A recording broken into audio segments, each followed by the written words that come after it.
First, we have 1 cup of organic turbinado raw cane sugar. Put it in your pan, and it has to be an oven-proof pan because this is going in the oven later. So you sort of evenly distribute it on the bottom.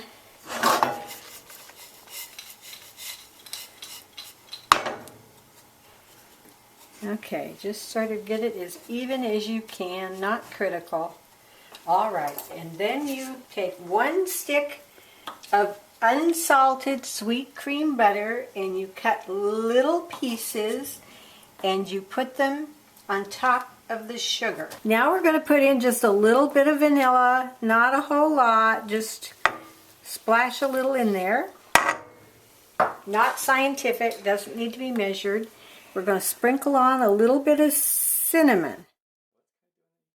The next step is to take the apples and put them in the pan. What we have here are 6 large Fuji apples, peeled, quartered, and cored. This works for about a 9.5-inch pan, but you have to adjust for the size of the apples. It's important to have baking apples, and if apples are out of season, just use Granny Smith. If they're in season, just Google baking apples and pick one that you can get. But it's going to be a baking apple or they'll turn to mush. So we're going to take the apples and we're going to lay them on their side in the pan in kind of a pinwheel. And you want to do it so the largest part of the apple is towards the outside because they'll fit better that way.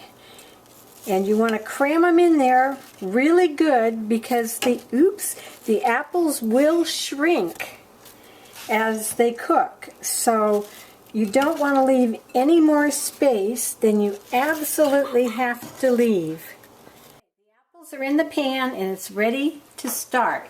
You're going to turn the heat on and probably just almost between high and medium. And then you're going to wait. You want to make sure you don't have it too high. You don't want to burn the sugar, so you have to keep an eye on it. But the next thing to do is just wait until the sugar and the butter start to bubble.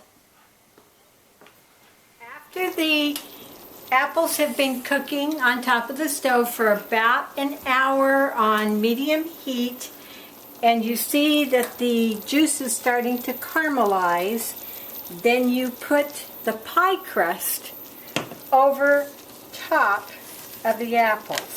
Make sure you put your pie crust out in plenty of time if you're using a frozen one, because you do not want a frozen pie crust. You put the crust on top and you use a spoon to tuck the edges down in, because you really want to sort of make a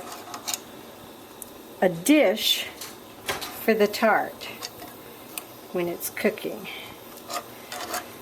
Because when you upend it, you want to try to hold the juice in to the extent possible. So now it's in the oven. It's going to bake for about 45 minutes. The tart is ready. We're going to take it out carefully.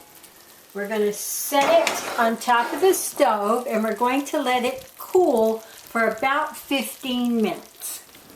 The very last step is to flip the tart onto a pie plate. So watch closely as Andy demonstrates.